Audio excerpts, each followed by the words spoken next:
Om Shanti 6 December 2024 प्रातः मुरली शिव भगवान मधुर महावाक्य शिव बाबा कहते मिठे बचे वर्तमान तुम्हें माने पुरुषोत्तम संगम जुगरे अछ। तुमको यही ठारे रही नुआ दुनिया को मने पकाइबाकू हेब एवं आत्मा को पवित्र करिबाकू पड़िब। वर्तमान तुम्हें माने पुरुषोत्तम संगम जुगरे अछ। तुमको यही ठारे रही नुआ दुनिया को मने पकाइबाकू हेब एवं आत्मा को पवित्र करिबाकू पड़िब। आजिर प्रश्न बाबा तुम मानकू एपरी केउ ज्ञान देले जहा द्वारा तुमर बुद्धिर ताला खोलीगला। बाबा तुम मानकू एपरी केउ ज्ञान देले जहा द्वारा तुमर बुद्धिर ताला खोलीगला। उत्तर बाबा यही बेहद अर्थात अविनाशी एवं अनादि ड्रामार एपरी ज्ञान देले जहा द्वारा बुद्धि रे जेउ गडरेजर ताला लागिथिला ताहा खोलीगला। पत्थर बुद्धि पारस बुद्धि होइगलु। बाबा ज्ञान देइछन्ति जे यही ड्रामा रे प्रत्येक अभिनेतांकर स्वतंत्र एवं अनादि पाठ रहिछि। जिए कल्प पूर्वे जेतिकी पढ़िथिले से एबे मध्य सेतिकी पढ़िबे। पुरुषार्थ करी निजर वर्षा अर्थात संपत्ति नेबे। ओम शांति। आत्मिक पिला मानकू आत्मिक पिता शिक्षा देउछन्ति। जेबेठारु बाबा होइछन्ति सेबेठारु ही टीचर होइछन्ति।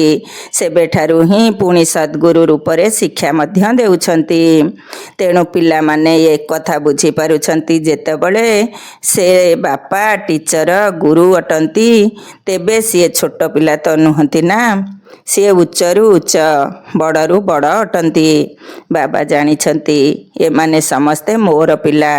ड्रामा प्लान अनुसार तुमे माने मते डाकिछ एठाकू आसी आमको पावन दुनिया को नहीं चल, किंतु किछि भी बुझु नाहंती।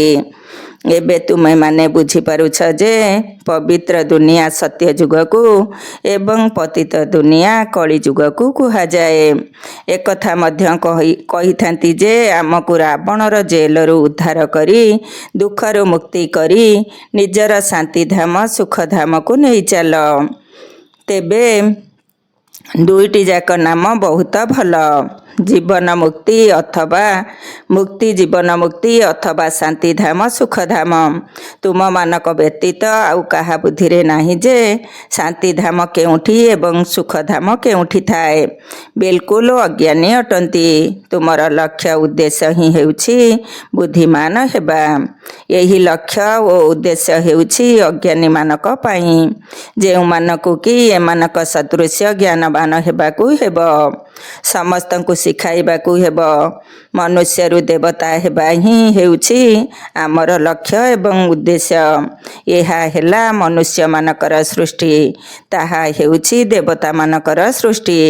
सत्य जुग हेला देवता मानकर सृष्टि। तेबे निश्चित भावरे मनुष्य मानकर सृष्टि कली जुग होइथिबो। एबे तुमको मनुष्य रु देवता हेबाकू पड़िबो। तेणु निश्चित पुरुषोत्तम संगम जुग मध्य थिबो। सेमाने हेउछन्ति देवता, एमाने हेउछन्ति मनुष्य। देवता माने हेले बुद्धिमान। तेबे सेमानकू बाबा ही एपरी समझदार अर्थात ज्ञानवान कराइछन्ति। बाबा जीए कि विश्वर मालिक अटंती। जदियो मालिक हुअंती नहीं परंतु गायन तो करा जाए ना। सीए हेउछन्ति बेहदर पिता, बेहदर सुखदाता। सेही बेहदर सुख होइथाए नुआ दुनिया रे एवं बेहदर दुख होइथाए पुराना दुनिया रे। देवता मानकर चित्र मध्य तुम सम्मुखरे रहिछि एवं तांकर गायन मध्य रहिछि। आजिकाली तो पांच भूत को मध्य पूजा करुछन्ति। एबे बाबा तुम मानकू बुझाउछन्ति जे तुमे पुरुषोत्तम संगम जुगरे अछ। तुम मानक भितरे मध्य पुरुषार्थर क्रमानुसारे जानिछन्ति जे आमर गोटिए पाद स्वर्गरे एवं अन्यटी नरकरे रहिछि। एठारे तो रहुछ किंतु तुम मानकर बुद्धि नुआ दुनिया रे अछि। ତେବେ ଯିଏ ଆମମାନଙ୍କୁ ନୂଆ ଦୁନିଆକୁ ନେଇଯାଉଛନ୍ତି ତାଙ୍କୁ ମନେ ପକାଇବାକୁ ହେବ, କାରଣ ବାବାଙ୍କ ସ୍ମୃତି ଦ୍ୱାରା ହିଁ ତୁମେ ପବିତ୍ର ହେଉଛ। ଏହି କଥା ଶିବ ବାବା ଆସି ବୁଝାଉଛନ୍ତି। ଶିବ ଜୟନ୍ତୀ ତ ନିଶ୍ଚିତ ପାଳନ କରୁଛନ୍ତି, କିନ୍ତୁ ଶିବ ବାବା କେବେ ଆସିଲେ, ଆସି କ'ଣ କଲେ, ଏକଥା କିଛି ବି ଜଣା ନାହିଁ। ଶିବରାତ୍ରି ଏବଂ କୃଷ୍ଣ ଜୟନ୍ତୀ ପାଳନ କରୁଛନ୍ତି। ସେହି ଶବ୍ଦ ଯାହା କୃଷ୍ଣଙ୍କ ପାଇଁ କହିଥାନ୍ତି ତାହା ଶିବ ବାବାଙ୍କ ନିମନ୍ତେ କୁହାଯିବ ନାହିଁ। ତେଣୁ ତାଙ୍କ ପାଇଁ ପୁଣି ଶିବରାତ୍ରି କହିଥାନ୍ତି, କିନ୍ତୁ ଅର୍ଥ କିଛି ବି ବୁଝିନାହାନ୍ତି। ତୁମ ପିଲାମାନଙ୍କୁ ତ ଅର୍ଥ ବୁଝାଯାଉଛି। କଳିଯୁଗର ଅନ୍ତିମ ସମୟରେ ଅସରନ୍ତି ଦୁଃଖ ରହିଛି, ପୁଣି ସତ୍ୟ ଯୁଗରେ ଅସରନ୍ତି ସୁଖ ହେବ। ଏବେ ଏହି ଜ୍ଞାନ ତୁମମାନଙ୍କୁ ମିଳିଛି। ତୁମେ ସୃଷ୍ଟିର ଆଦି ମଧ୍ୟ ଅନ୍ତକୁ ଜାଣିଛ। ଯେଉଁମାନେ କଳ୍ପ ପୂର୍ବରୁ ପଢ଼ିଛନ୍ତି ସେହିମାନେ ହିଁ ଏବେ ପଢ଼ିବେ। ଯିଏ ଯେପରି ପୁରୁଷାର୍ଥ କରିଥିବେ ସେ ସେହିଭଳି ପୁରୁଷାର୍ଥ କରିବାକୁ ଲାଗି ପଡ଼ିବେ ଏବଂ ସେହିପରି ପଦ ମଧ୍ୟ ପାଇବେ। ତୁମ ବୁଦ୍ଧିରେ ଏବେ ପୂରା ଚକ୍ରର ଜ୍ଞାନ ରହିଛି। ତୁମେ ହିଁ ଉଚ୍ଚରୁ ଉଚ୍ଚ ପଦ ପାଉଛ, ପୁଣି ତୁମର ପତନ ହେଉଛି। ବାବା ବୁଝାଉଛନ୍ତି, ଏହା ମାଳା ଅଟେ ନା? ଏଥିରେ ଯିଏ ବି ମନୁଷ୍ୟ ଆତ୍ମାମାନେ ଅଛନ୍ତି ସମସ୍ତେ କ୍ରମାନୁସାରେ ଆସିଥାନ୍ତି। ପ୍ରତ୍ୟେକ ଆକ୍ଟରମାନଙ୍କୁ ବା ଅଭିନେତାମାନଙ୍କୁ ନିଜ ନିଜର ଅଭିନୟ ମିଳିଛି। କେଉଁ ସମୟରେ କାହାକୁ କ'ଣ ଅଭିନୟ କରିବାକୁ ହେବ, ଏହା ଅନାଦି ପୂର୍ବ ପ୍ରସ୍ତୁତ ଡ୍ରାମା, ଯାହାକି ବାବା ବସି ବୁଝାଉଛନ୍ତି। ଏବେ ବାବା ତୁମମାନଙ୍କୁ ଯାହା ସବୁ ବୁଝାଉଛନ୍ତି ସେସବୁ ତୁମେମାନେ ନିଜ ଭାଇମାନଙ୍କୁ ବୁଝାଅ। ଏବେ ତୁମର ବୁଦ୍ଧିରେ ଅଛି। ପ୍ରତି 5000 ବର୍ଷ ପରେ ବାବା ଆସି ଆମକୁ ବୁଝାଉଛନ୍ତି, ଆମେ ପୁଣି ଭାଇମାନଙ୍କୁ ବୁଝାଉଛୁ। ତେବେ ଆତ୍ମିକ ସମ୍ବନ୍ଧରେ ସମସ୍ତେ ଭାଇ ଭାଇ ଅଟନ୍ତି। ବାବା କହୁଛନ୍ତି, ଏହି ସମୟରେ ତୁମେ ନିଜକୁ ଅଶରୀରୀ ଆତ୍ମା ମନେକର। ଆତ୍ମାକୁ ପବିତ୍ର ହେବା ପାଇଁ ବାବାଙ୍କୁ ମନେ ପକାଇବାକୁ ହେବ। ଯେତେବେଳେ ଆତ୍ମା ପବିତ୍ର ହୋଇଥାଏ ସେତେବେଳେ ଶରୀର ମଧ୍ୟ ପବିତ୍ର ମିଳିଥାଏ। ଆତ୍ମା ଅପବିତ୍ର ହେଲେ ଶରୀର ମଧ୍ୟ ଅପବିତ୍ର ହୋଇଥାଏ।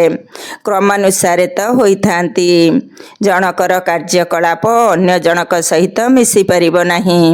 କ୍ରମାନୁସାରେ ସମସ୍ତେ ନିଜ ନିଜର ପାର୍ଟ କରିଥାନ୍ତି। ଏଥିରେ ଫରକ ହୋଇପାରିବ ନାହିଁ। ନାଟକରେ ସେହି ଦୃଶ୍ୟ ହିଁ ଦେଖିବାକୁ ପାଇବେ ଯାହା କାଲି ଦେଖିଥିବେ। ଯାହା ହୋଇଥିବ ତାହା ହିଁ ପୁନରାବୃତ୍ତି ହେବ ନା? ଏହା ପୁଣି ବେହଦର ଏବଂ କାଲିର ଡ୍ରାମା ଅଟେ। କାଲି ତୁମକୁ ବୁଝାଇଥିଲି, ତୁମେ ରାଜଭାଗ୍ୟ ନେଇଥିଲ, ପୁଣି ହରାଇଲ। ସେହି ରାଜପଦ ପାଇବା ପାଇଁ ଆଜି ପୁଣି ବୁଝୁଛ।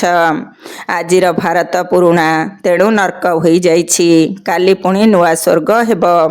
ତୁମର ବୁଦ୍ଧିରେ ରହିଛି, ଏବେ ଆମେ ନୂଆ ଦୁନିଆକୁ ଯାଉଛୁ। ଶ୍ରୀମତ ଦ୍ୱାରା ଶ୍ରେଷ୍ଠ ହେଉଛୁ। ଯେଉଁମାନେ ଶ୍ରେଷ୍ଠ ସେମାନେ ନିଶ୍ଚିତ ଶ୍ରେଷ୍ଠ ସୃଷ୍ଟିରେ ରହିବେ। ଏହି ଲକ୍ଷ୍ମୀ ନାରାୟଣ ଶ୍ରେଷ୍ଠ, ତେଣୁ ଶ୍ରେଷ୍ଠ ସ୍ୱର୍ଗରେ ରୁହନ୍ତି। ଯିଏ ଭ୍ରଷ୍ଟ ସିଏ ନର୍କରେ ରୁହନ୍ତି। ଏହି ରହସ୍ୟକୁ ତୁମେ ଏବେ ବୁଝୁଛ।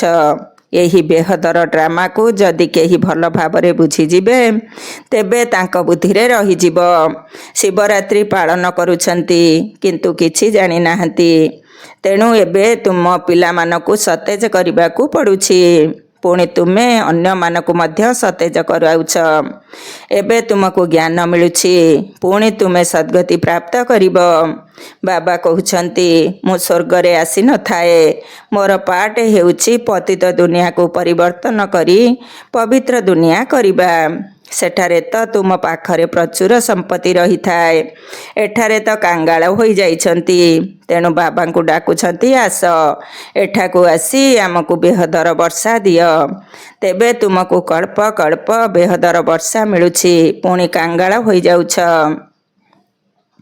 ଏହି ସବୁ ଚିତ୍ର ଉପରେ ବୁଝାଅ, ତେବେ ଯାଇ ସେମାନେ ବୁଝିପାରିବେ। ଲକ୍ଷ୍ମୀ ନାରାୟଣ ପ୍ରଥମ ନମ୍ବରରେ ଥିଲେ। ସେମାନେ 84 ଜନ୍ମ ନେଇ ମନୁଷ୍ୟ ହୋଇଛନ୍ତି। ଏହି ଜ୍ଞାନ ଏବେ ତୁମ ପିଲାମାନଙ୍କୁ ମିଳିଛି। ତୁମେମାନେ ଜାଣିଛ, ଆଜିଠାରୁ 5000 ବର୍ଷ ପୂର୍ବରୁ ଆଦି ସନାତନ ଦେବୀ ଦେବତା ଧର୍ମ ଥିଲା। ଯାହାକୁ ବୈକୁଣ୍ଠ ପାରାଡାଇଜ ଡିଟି ବା ଦୈବୀ ଦୁନିଆ ମଧ୍ୟ କୁହାଯାଉଥିଲା। ଏବେ ତ କୁହାଯିବ ନାହିଁ। ଏହା ତ ଡେଭିଲି ଅର୍ଥାତ ଆସୁରୀ ଦୁନିଆ। ଏବେ ଆସୁରୀ ଦୁନିଆର ଶେଷ, ଦୈବୀ ଦୁନିଆର ଆଦିର ହେଉଛି ଏହା ସଙ୍ଗମ। ଏହି କଥା ଏବେ ତୁମେମାନେ ବୁଝୁଛ। ଏକଥା ଆଉ କାହା ମୁଖରୁ ଶୁଣିପାରିବ ନାହିଁ। ବାବା ହିଁ ଆସି ଏହାଙ୍କର ମୁଖ ନେଇଛନ୍ତି। ବାବା ମୁଖ କାହାର ନେବେ ଏକଥା ବୁଝିପାରୁନାହାନ୍ତି। ବାବା କାହା ଉପରେ ସବାରି ହେବେ? ଯେପରି ତୁମ ଆତ୍ମା ଏହି ଶରୀର ଉପରେ ସବାର ହୋଇଛି ନା? ଶିବ ବାବାଙ୍କର ତ ନିଜର ସବାରି ନାହିଁ। ତାଙ୍କୁ ମୁଖ ମଧ୍ୟ ନିଶ୍ଚିତ ଆବଶ୍ୟକ, ନଚେତ ରାଜଯୋଗ କିପରି ଶିଖାଇବେ? ପ୍ରେରଣାରେ ତ ଶିଖିବେ ନାହିଁ। ତେଣୁ ଏହିସବୁ କଥାକୁ ମନ ଭିତରେ ନୋଟ କର। ପରମାତ୍ମାଙ୍କର ବୁଦ୍ଧିରେ ସାରା ନଲେଜ ରହିଛି ନା? ତୁମମାନଙ୍କ ବୁଦ୍ଧିରେ ମଧ୍ୟ ଏକଥା ରହିବା ଦରକାର ଏବଂ ଏହି ନଲେଜ ବା ଜ୍ଞାନକୁ ବୁଦ୍ଧିରେ ଧାରଣ କରିବାକୁ ହେବ। କୁହାଯାଏ ତୁମର ବୁଦ୍ଧି ଠିକ୍ ଅଛି ତ? ତେବେ ବୁଦ୍ଧି ଆତ୍ମାରେ ରହିଥାଏ ନା? ଆତ୍ମା ହିଁ ବୁଦ୍ଧି ଦ୍ୱାରା ବୁଝୁଛି। ତୁମକୁ ପଥର ବୁଦ୍ଧି କିଏ କରିଛି? ଏବେ ବୁଝିପାରୁଛ ଯେ ରାବଣ ଆମ ବୁଦ୍ଧିକୁ କ'ଣ କରିଦେଇଛି। କାଲି ତୁମେ ଡ୍ରାମାକୁ ଜାଣିନଥିଲ।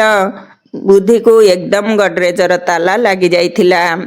ଗଡ଼ ଅକ୍ଷର ତ ରହିଛି ନା? ବାବା ଯେଉଁ ବୁଦ୍ଧି ଦେଉଛନ୍ତି ତାହା ପରିବର୍ତ୍ତନ ହୋଇ ପଥର ବୁଦ୍ଧି ହୋଇଯାଇଥାଏ। ପୁଣି ବାବା ଆସି ତାଲା ଖୋଲିଥାନ୍ତି। ସତ୍ୟ ଯୁଗରେ ସମସ୍ତେ ପାରସ ବୁଦ୍ଧି ହିଁ ହେବେ। ବାବା ଆସି ଏବେ ସମସ୍ତଙ୍କର କଲ୍ୟାଣ କରୁଛନ୍ତି। ତେବେ କ୍ରମାନୁସାରେ ସମସ୍ତଙ୍କର ବୁଦ୍ଧି ଏବେ ଖୋଲୁଛି। ଜଣେ ପରେ ଜଣେ ଆସିବାରେ ଲାଗିଥାନ୍ତି। ଉପରେ ତ କେହି ରହିପାରିବେ ନାହିଁ। ପତିତ ଆତ୍ମା ସେଠାରେ ରହିପାରିବେ ନାହିଁ। ତେଣୁ ବାବା ଏବେ ପବିତ୍ର କରି ପବିତ୍ର ଦୁନିଆକୁ ନେଇଯାଉଛନ୍ତି। ସେଠାରେ ସମସ୍ତ ପବିତ୍ର ଆତ୍ମାମାନେ ରହିଥାନ୍ତି। ତାହା ହେଉଛି ନିରାକାରୀ ସୃଷ୍ଟି। ତୁମ ପିଲାମାନଙ୍କୁ ଏବେ ସବୁ କଥା ଜଣାପଡ଼ିଲା। ତେଣୁ ନିଜର ଘର ଯେପରି ବହୁତ ନିକଟରେ ଦେଖାଯାଉଛି। ଘର ପ୍ରତି ତୁମର ବହୁତ ସ୍ନେହ ରହିଛି। ତୁମମାନଙ୍କ ଭଳି ସ୍ନେହ ତ ଆଉ କାହାର ନାହିଁ। କିନ୍ତୁ ତୁମମାନଙ୍କ ଭିତରେ ମଧ୍ୟ କ୍ରମାନୁସାରେ ଅଛନ୍ତି। ଯାହାଙ୍କର ବାବାଙ୍କ ସହିତ ସ୍ନେହ ଅଛି ତାଙ୍କର ଘର ସହିତ ମଧ୍ୟ ସ୍ନେହ ରହିଛି। ମୁରବୀ ପିଲା ମଧ୍ୟ ଥାଆନ୍ତି ନା? ତୁମେମାନେ ବୁଝିପାରୁଛ। ଯେଉଁମାନେ ଏଠାରେ ଭଲ ଭାବରେ ପୁରୁଷାର୍ଥ କରି ମୁରବୀ ପିଲା ହେବେ ସେହିମାନେ ହିଁ ଉଚ୍ଚପଦ ପାଇବେ। ଛୋଟ ଅଥବା ବଡ଼ ଶରୀରକୁ ଦେଖି ହୋଇନଥାଏ। ଜ୍ଞାନ ଏବଂ ଯୋଗରେ ଯିଏ ମସ୍ତ ରୁହନ୍ତି ସିଏ ହିଁ ବଡ଼। କେହି ଛୋଟ ଛୋଟ ପିଲା ମଧ୍ୟ ଜ୍ଞାନ ଯୋଗରେ ତୀକ୍ଷ୍ଣ ଅଟନ୍ତି। ସେମାନେ ବଡ଼ମାନଙ୍କୁ ମଧ୍ୟ ପାଠ ପଢ଼ାଇଥାନ୍ତି। ଏମିତି ତ ନିୟମ ରହିଛି ଯେ ବଡ଼ମାନେ ହିଁ ଛୋଟମାନଙ୍କୁ ପଢ଼ାଇବେ। ଆଜିକାଲି ତ ମିଡଗେଟ୍ ବା ଅତି କ୍ଷୁଦ୍ର ବାମନ ବି ହୋଇଯାଉଛନ୍ତି। ଏପରି ତ ସମସ୍ତ ଆତ୍ମାମାନେ ମଧ୍ୟ ମିଡଗେଟ୍ ବା ଅତି କ୍ଷୁଦ୍ର ଅଟନ୍ତି। ଆତ୍ମା ବିନ୍ଦୁ, ତେଣୁ ତାକୁ କ'ଣ ଓଜନ କରିବା? ଆତ୍ମା ତ ତାରକା ସଦୃଶ୍ୟ। ମନୁଷ୍ୟମାନେ ତାରା ନାମ ଶୁଣି ଉପରକୁ ଦେଖିବେ। କିନ୍ତୁ ତୁମେ ତାରା ନାମ ଶୁଣି ନିଜକୁ ଦେଖୁଛ। ତୁମେ ଧରତ୍ରୀର ତାରା ଅଟ। ସେମାନେ ହେଉଛନ୍ତି ଆକାଶର, ଯାହାକି ଜଡ଼। ତୁମେ ଚୈତନ୍ୟ।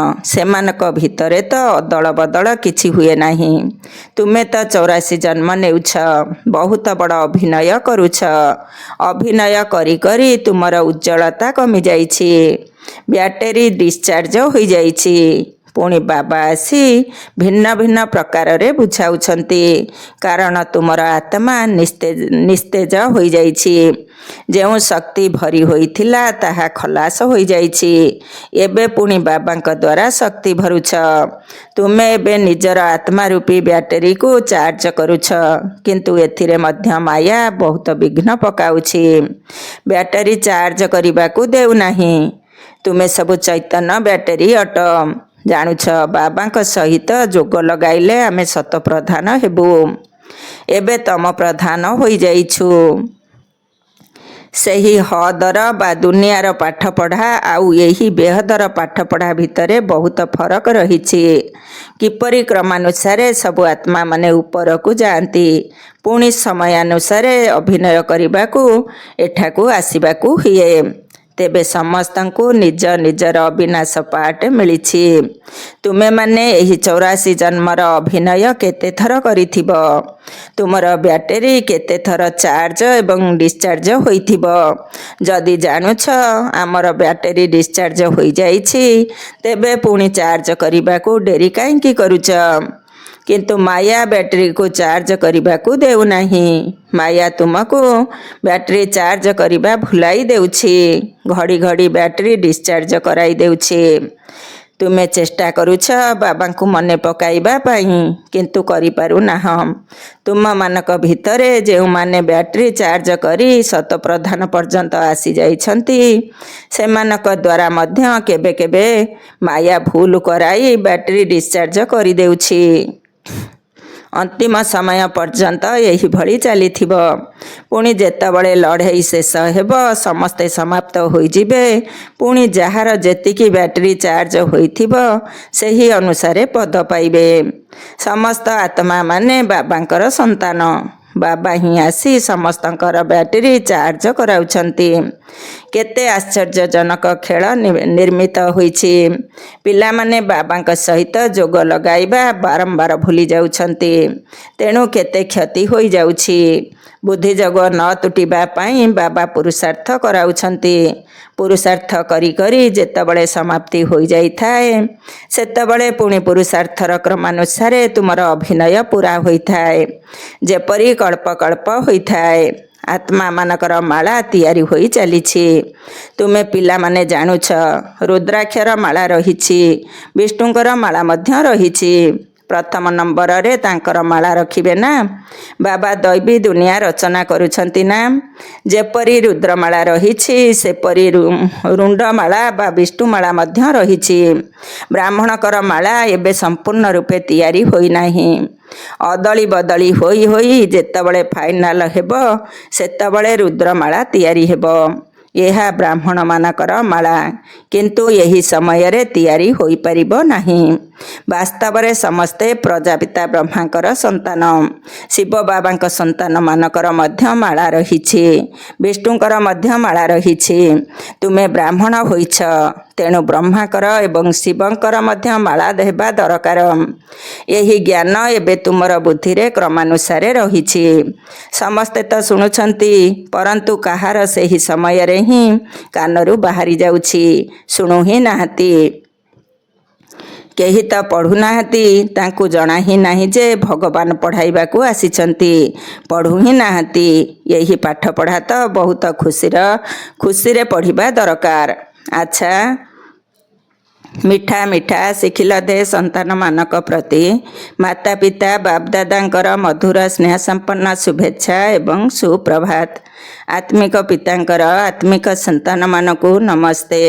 ଆମ ଆତ୍ମିକ ସନ୍ତାନମାନଙ୍କର ଆତ୍ମିକ ବାପଦାଦାଙ୍କୁ ନମସ୍ତେ ଏବଂ ସୁପ୍ରଭାତ। ଧାରଣା ପାଇଁ ମୁଖ୍ୟ ସାର।